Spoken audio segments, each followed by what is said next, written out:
Welcome to Interdimensional Gummy Bear.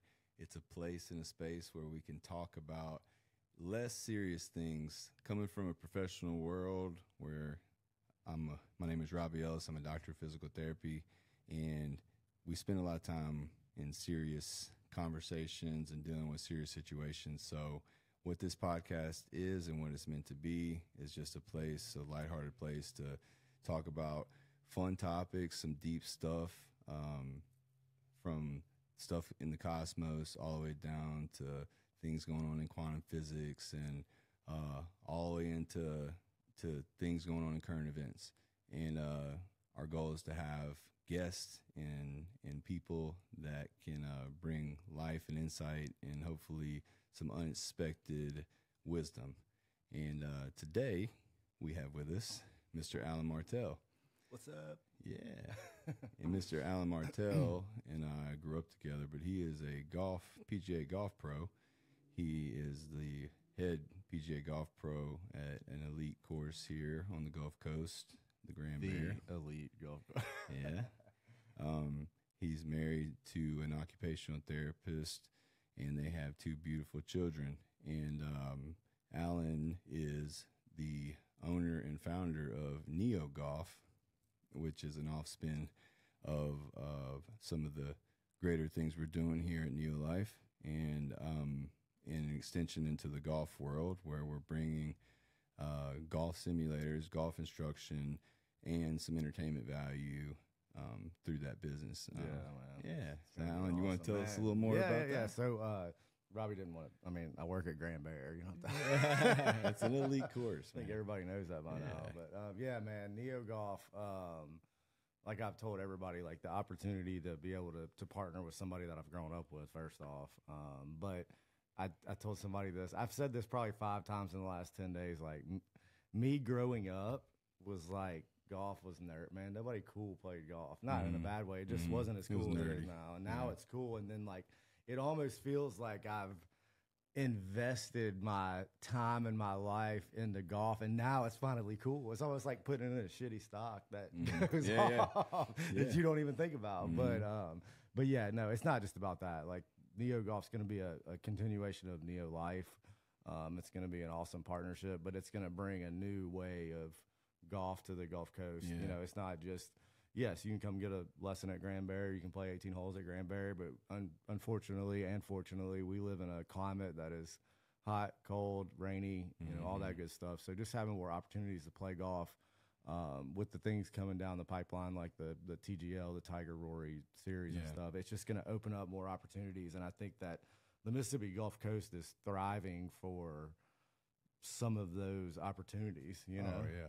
And I like the idea of the metric-based instruction and the way that TrackMan brings in the video and using the AI to track movement in different ways and to coincide with the way you can build that into performance. That's a really cool, it's a great concept, and I think it's a way of kind of moving into the future of golf. Correct. And I think when you have indoor simulators that can give you these advanced metrics and they're so realistic, but you have a controlled setting that you can really learn in. And I think that's one thing I noticed you do really well is teaching.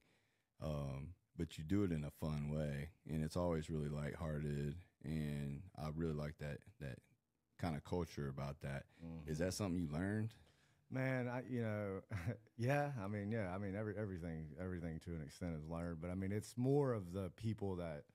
Or is it something that is more natural to you? It's natural, but it's from the people that I learned from. You know, people like Tommy Snell, and you know that was like my golf like mentor growing up. And you go hang out with him right now. That's how it's just fun and like laid back. But you know, golf at its core can be stuffy and stiff, and I think that scares a lot of people away. Even to come in here and do what we're going to be doing, even though it's cool as hell, there's going to be some people that are still like, it's golf. And so like the more that you can like make people feel welcome in that, it doesn't matter what sport it is, it can be, you know, whatever. But I think the more that you can welcome in that, plus I don't want to do it if I'm not having fun. Like, right. You know what I mean? Like if I'm not having a good time how I'm teaching you, then you probably need to find something else. You know what I mean? Yeah. So I mean, I truly believe that. Like that's how I want to run that operation, and that's how I want my business to be. I want people to know that, like, you come here to have a good time, but you're going to learn, like you said, you're going to have the top of the line.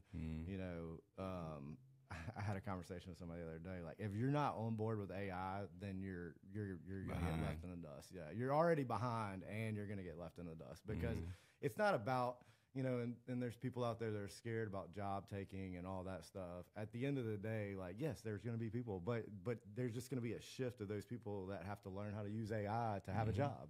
Well, the good thing is, like, you don't have to actually learn how to code. You just have to learn how to generate prompts to let the AI write the code. Correct, exactly. And you have to be able to, you still are doing you should still be doing the intellectual part of it and just using AI and ChatGPT and all these other things as ways to make you more efficient. It's not about, it's not stealing, you're not using their intellectual info. You know, it's like, hey, go build yourself a spreadsheet on Microsoft Word and type out 2 pages of your ideas and then go in there and help it, let it grow that. You know what I mean? That's how you use AI and those sort of things to your advantage and not enhancement. So, and that's what the TrackMan stuff with golf, it's going to be that I have a plethora of knowledge of golf, but that only extends so far. I mean, they got a damn Google supercomputer now that can, you know, do something that takes septillion numbers of years in 15 minutes. So, like, it knows more than me. It doesn't matter how big my ego is or how much I think I know. It knows more than I do. So the best I can do to integrate those two things together with my coaching ability and my personality, like you said, and then integrate it with something that's way smarter than any of us will ever be. That's how you optimize and become more efficient, right? All right. I have a question for you. How do you see cannabis and or earth medicines in terms of performance? And I think obviously there's a lot of stigmas out there, and there's a lot of opinions, and people look at things in a lot of different ways. But what is your opinion? I mean, I think that, you know, at the end of the day, there's always going to be a stigma about it, man. I mean, alcohol's legal. You can go buy it at the store. There's still a stigma associated with that as well. But I think that the more we evolve and move into, like, seeing that things that are more natural are more beneficial, I mean, you know, I think that eventually that stigma is going to fade to where it's insignificant. You know what I mean? Because I think that there's a lot of recovery benefits for it. There's a lot of, you know, mental health benefits for it. I think that and all of that is part of sports performance and training, is be able to, how do I recuperate the best? How do I mentally prepare the best? Sure. And I think that facilitates some of that. Is it across the board good for everybody? Probably not, because there's some people that just they you know. But I think there's more benefit than there is hurt to it. Sure. Yeah. Because I think because we talk a lot about performance, and we think about the work that we need to do, the training, and the output. But I think when we signal recovery, and we tell our body and brain, hey, ding, like, it's recovery time. And it's like a clear, distinct signal. And I think what is really interesting about that is also we don't think about empathy in performance. But think about the best competitors, or you could even think of a strategy that you can employ is knowing your opponent, right? Therefore, like, you're empathizing with them in a way to understand them in a deeper way. And you could think about Navy SEALs and a lot of that wisdom. It's the same thing. Like, they study their enemies relentlessly. It's more than physical performance. Yeah, they're really trying to understand what makes them tick and what makes them move, what like, in a sense, to anticipate their decisions and yada yada. So I mean, and that's where I feel like something we don't talk about enough with, like, cannabis is the fact that it signals empathy.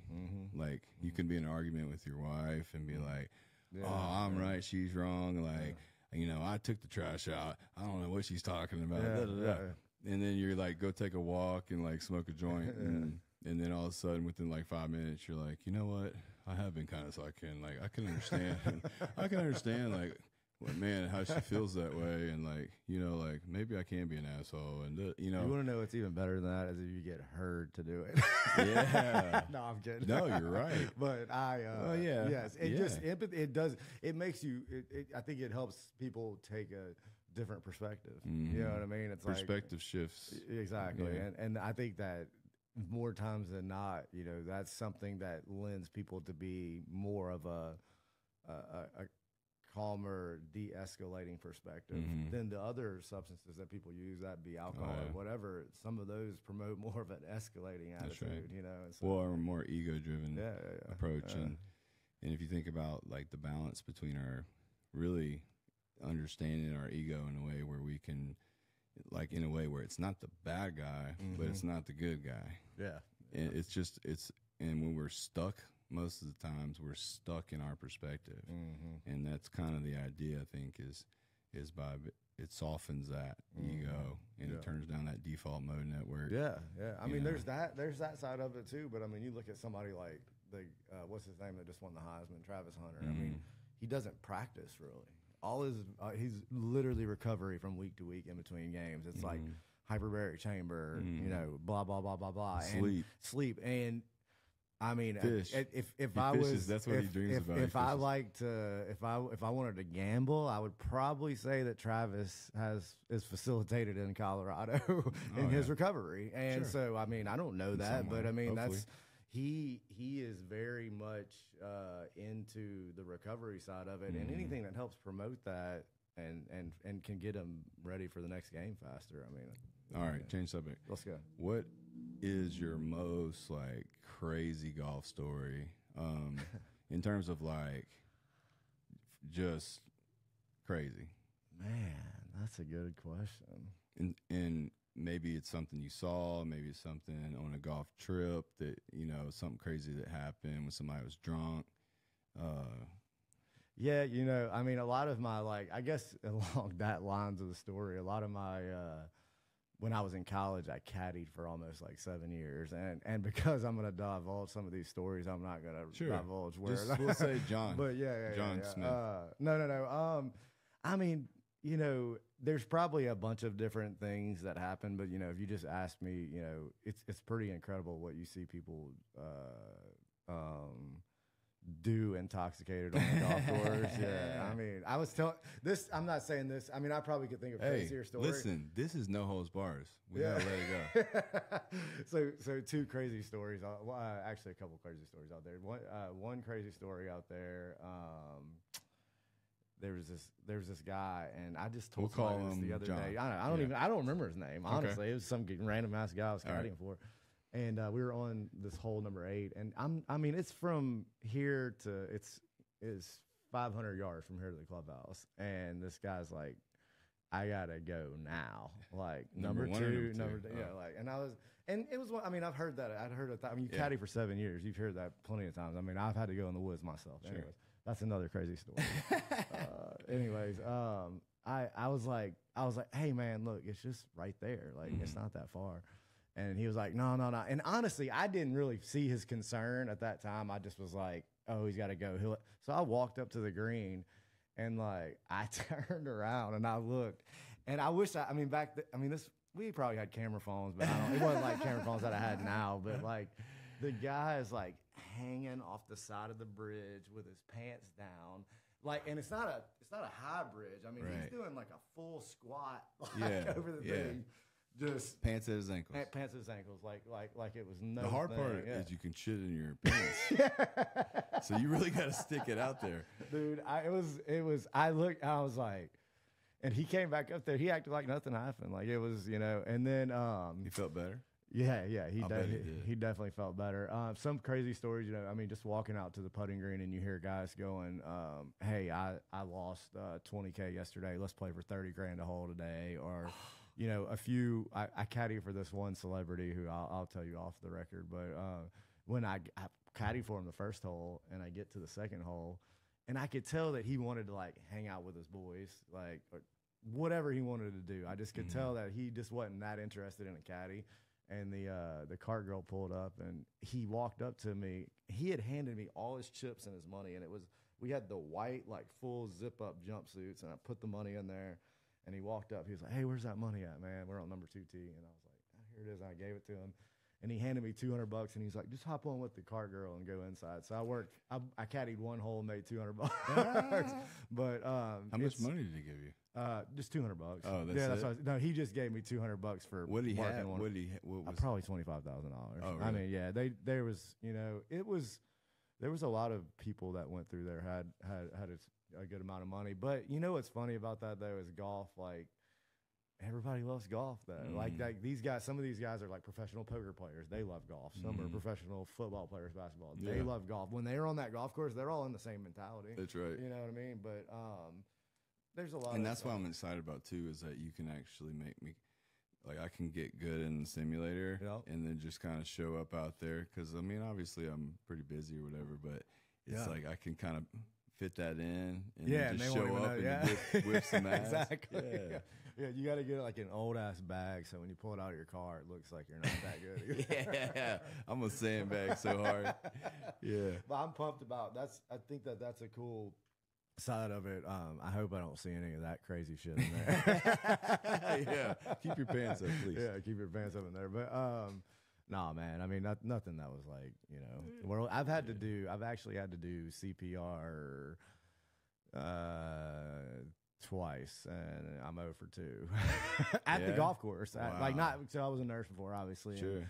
But I walked into the golf course one day when I was working, and I mean, I literally had the book bag on my back, and I entered the front door, and they were like, "There's this guy down in the bathroom." I was working in Louisiana, and I went in there, and one of my friends was there with another friend, just happened to be playing that morning. His friend was an ER nurse, and we did chest compression for like 35 minutes on this guy. And I think he made it to the hospital, but anyways. And then when I worked in New Orleans, there was a guy down in the parking lot, and the same thing I did. He ended up like living for another week or so, but he passed away. They were both elderly. It wasn't like, but that's what I tell everybody. I said, don't go down when I'm around because I'm 0 for 2. Yeah. But that's probably the most like intense moments I've had on a golf course. But it's not really that. It wasn't as intense for me as probably the other people around me because I had worked in healthcare and dealt with that before. So, I mean, that wasn't, but yeah, that was, yeah. I mean, usually people, I guess, when they go down on the golf course, the majority of people on the golf course are elderly. I'll go down. It's like when you go down having sex. Sign me up right now to go down on the golf course when I'm 110 years old. Like when I hear people that they die when they're having sex, I'm like, that's awesome. Yeah. Like, please let that be my way. Let that be my way. I mean, that's there's nothing wrong with going down on the golf course. No, for sure. I don't think so. And when your time's up, it's up. It's up. I just want it to be quick. Yeah. I don't want to suffer. Screw that, man. I hate seeing other people suffer. I don't want to suffer either. That's not something that's man. appetizing to me. But I think about mortality in a way where it's not. I don't know. I think of it in such a different way. It's probably not your normal thing. Like as far as how you make peace with death and all that stuff, and I think, or even as we were talking about cannabis earlier. Yeah. But then, I've always been a very spiritual person. Yeah. And I think as far as when you think about integrating those things that can alter your perspective is as a mechanism to connect deeper to God. And I think a lot of what I've accomplished in that way personally has made the idea of death it doesn't feel so bad, I guess. And honestly, like studying near-death experiences where you look at, there's really thousands and thousands of testimonies of people that have had a very similar experience. Yeah. I mean, it's not like they just randomly ask all these people and they said the same thing. Right. You know what I mean? But also the sources and the credibility of those sources because I've looked at people that this one lady was a neurosurgeon and she got trapped underwater while kayaking. And that was really interesting because she actually made a full recovery. Was underwater for 16 minutes. And no brain damage, nothing. Wow. And another one I listened to was another woman neurosurgeon who had a stroke while she did a TED Talk actually. and she had a stroke while she was in the shower. And she just explained, and then it kind of led to what seemed to be a near-death experience. Yeah. But then also when you look at the DMT experiences people have with ayahuasca, and same sort of deal. Yeah. It's always this path where I feel like there's just this basic construct and concept that we need to understand in terms of our relationship, in what we're doing. Tell me this though, and it's all on topic with that. Do you feel like it's harder for intellectual people to have faith?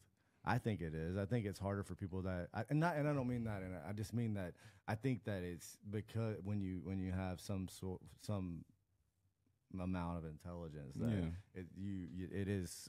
I think it takes longer to build your faith, but then your faith is stronger. You know what I mean? I think that's. Well, I think it comes down to like where is your information coming from? Yeah. So for me, my belief is that the highest levels of thought come from the ether. They come from the collective. They come from God. They come through intuition, and it's not as clear because it isn't like God talking to you like, "Hey, Robby, do this." No. It's normally through it's through like your that experience. other sense that we don't have. Well, we're not aware of. Yeah. Sure. And I think that your acknowledgement of it is what allows you to really access it even greater, right? Yeah. And then if you're the God, then as an intellectual, then you're reinforcing you're confirming the bias of that. Yeah. But also you're feeding what you're putting energy. But if you looked at your intelligence level on a graph compared to an open person that was more not as concerned about the intellectual property of all their thoughts and ideas, right? Then what I think is that you learn that it's a simple thing. You either are open and that intelligence curve continues to grow, or the people that might be high on that intelligence curve, they actually start to plateau. Yeah, they don't have significant growth. And then you come into these concepts like the Dunning-Kruger effect of how our impression of our mastery and our skill level it's far skewed early on in the process, right? And then masters that have put in the 10,000 hours, their perception of their knowledge is much lower because they're aware of the abyss of the unknown.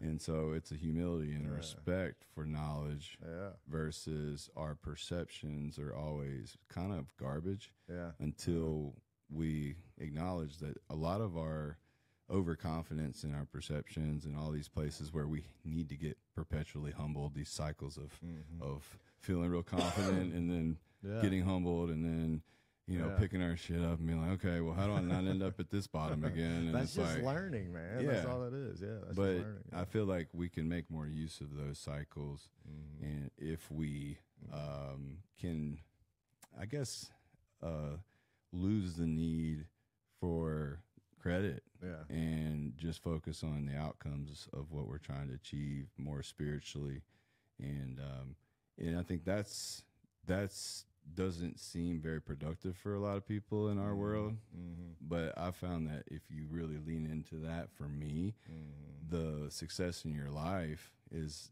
it's an abundance of that process. Yeah. One of my favorite quotes is "Be humble or be humbled." Yeah, that's it. Like exactly. There's no in between. Either you're humbled or you're gonna get humbled. That's right.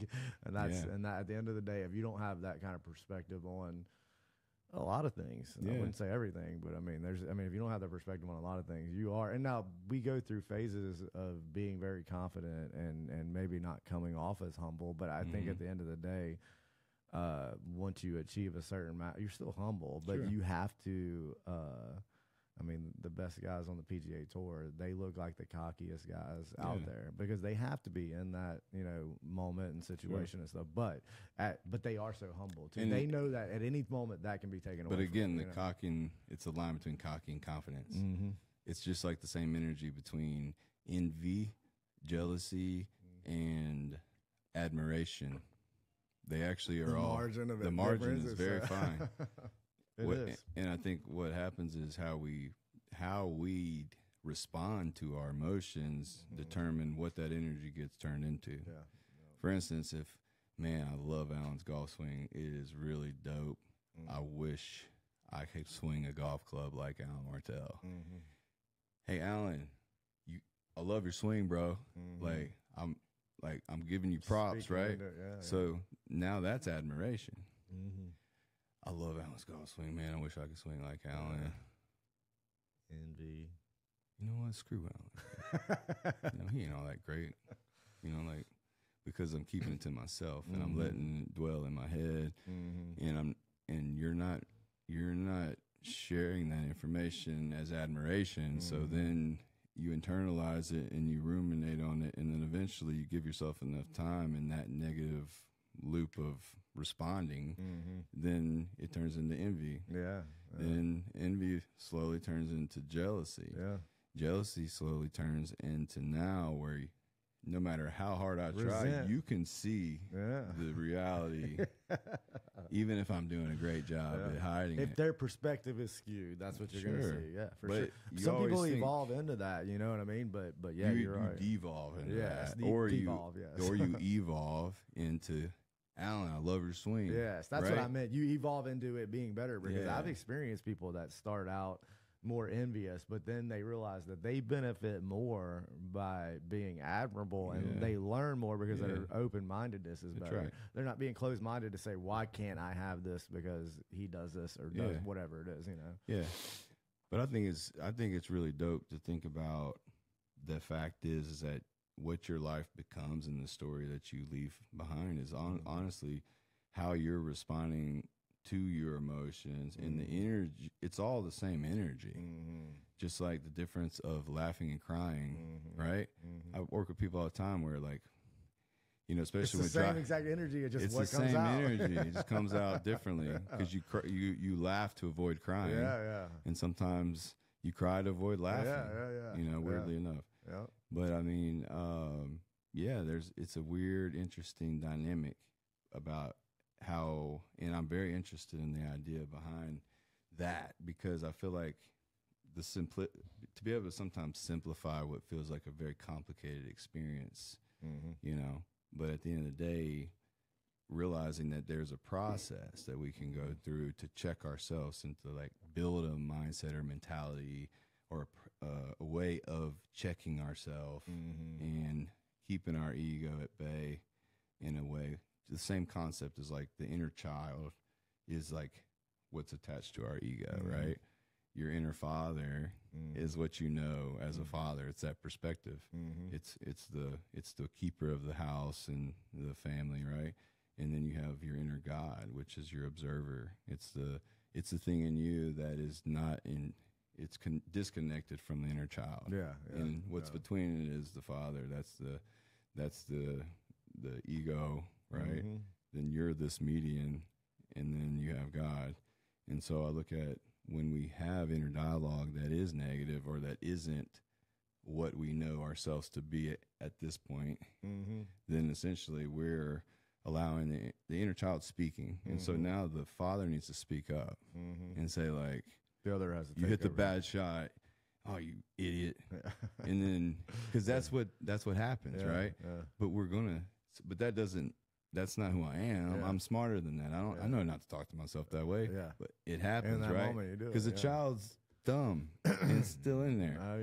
And then the father says, "Hey, we don't talk to ourselves like that. Not in this house." Yeah, because right? that's how we treat our kids. That's not what we do here. That's not how we hold this house together, right? Be better than that, right? Just like you would do your kid. And then your inner God says, "Hey, man, you've been forgiven. Let it go." And you move on. And now you never store this subconscious garbage, and residual garbage that just we don't check ourselves and know who we are. It's almost like once you know who you are, and we're not one thing. We're three perspectives in one vessel. And I think it takes men a little longer to gain those perspectives than women in life. I mean, like I think it's a lot of feminine energy. They gain a little bit more. They gain more of that perspective earlier than we do. I mean, even on up to where like our age to where we are now. I mean, I consider the next 10 years is like, hey, this rock and roll time, and then and then it's downhill from there, and not in a bad way. Just like like It's like life evolves, and some of that evolution might be like looking around. I hope my life evolves to where I'm sitting on the porch watching my great grandkids. You know what I mean? Yeah. Like, and just to be able to see, like I said, like that idea behind like I can't wait to just spoil the dog crap out of my grandkids. Yeah. It is, man.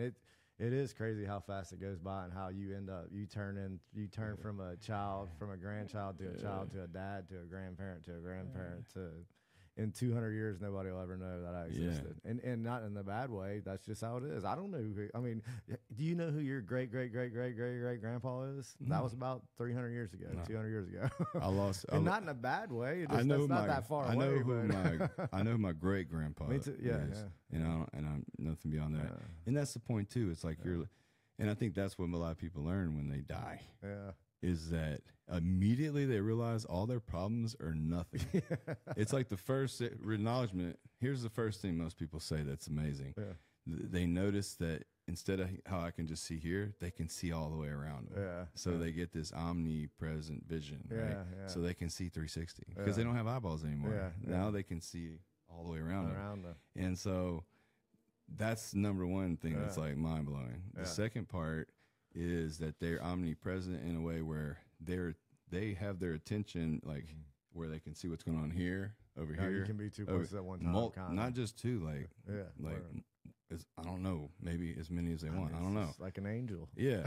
But then, and there's always an ascension, right? This departure from their body in a way, and then an acknowledgement of all these truths.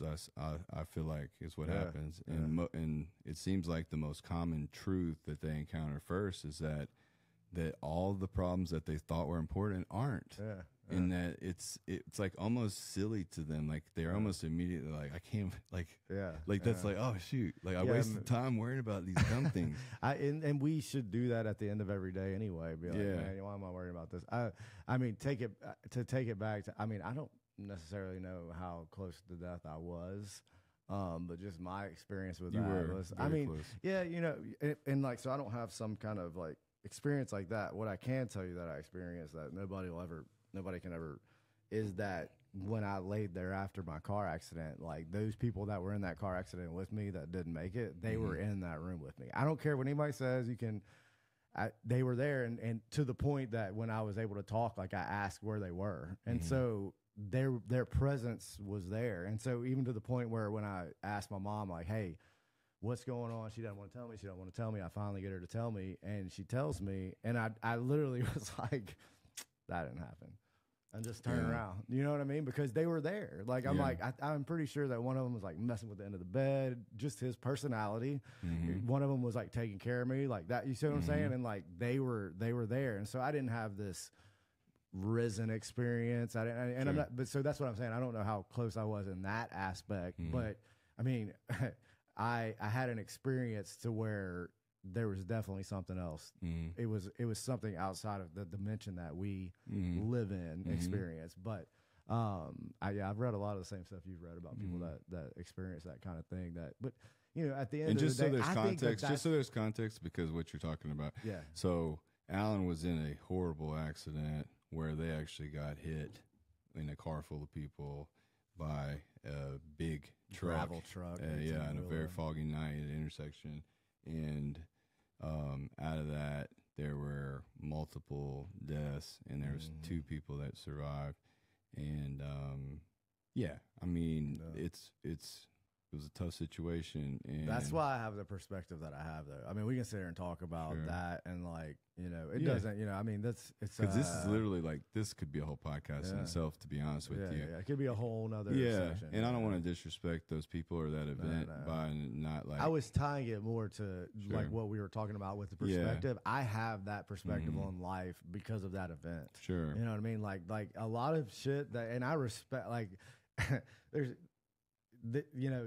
nothing good that comes out of stuff like that. But like my life experience has made me I have a better Your perspective than other is, people just because of that experience. And that's not something that like I was born that I'm smarter than you, that I know that. I had a lived experience that caused me to realize that. Right. And so like I just try to make sure that other people know that through me.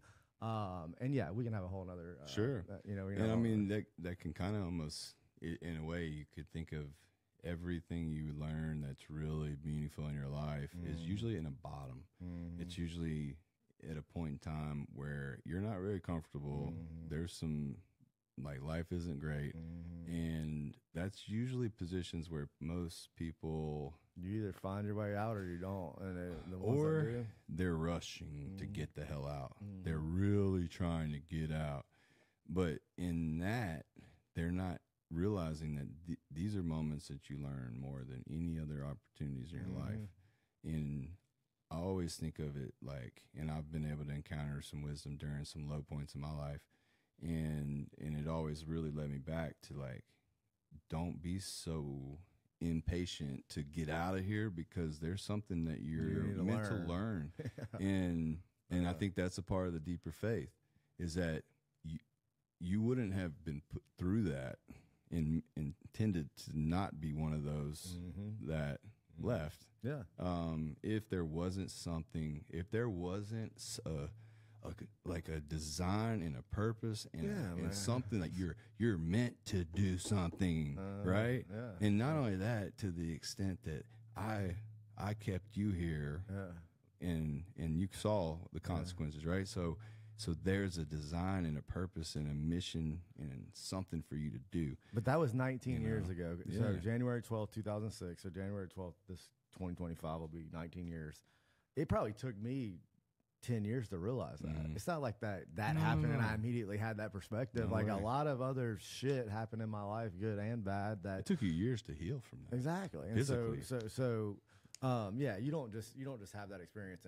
But that it's not even, I mean, there's no, it's just something that I gained from that. I guess the best way to put it. I don't know how to, it's not something that you can learn. It's something that's why you have to take your life experiences and use them to be better. That's it. At the end of the day, you can't be negative about it. Okay. So I think that's awesome, dude. I'd like to really pick up on this a little bit, because there's something about your story. And for me, it's natural, because, like, a part of our connection and in a way, like, the way everything has, like, brought us back into each other's lives in a way where, like, we're going to, like, we're only going to be closer and closer, but in a way too, where that feels, it truly feels like it's going to be a good thing. Man, I'm not sitting here waiting for you to do something that's going to mess this up. Like, like some friends would do. Yeah. But also the confidence for me, it's like coming because I know that you get hardened through that and overcoming that plus other major things. Like it's like you're destined to win, bro. Well, and you understand more than anybody. I mean, not more than anybody in my life, but more than 99% of the people that I met in my life, what I'm passionate about. And it's not like, if you go to somebody like, hey man, I got this, I want to do this, I want to partner you to do this. And it's like, if they don't understand your passion in that, it's hard for them to really understand that you're gonna make it successful. You know what I mean? And so you understand that more than anybody else. But I'd love to come back on. I mean, obviously I'm not gonna be right across the way, so I'll talk whenever. But I'll come grab you. Yeah, for sure. But thanks. Well, cool. Yeah, for having me on. Yeah, well, we're gonna wrap it up. Thank you everyone for joining us on our pilot episode of Interdimensional Gummy Bear with our wonderful guest Allan Martel, Batchy Seymour on the production, helping us out today. Thank you all, and come back and see us.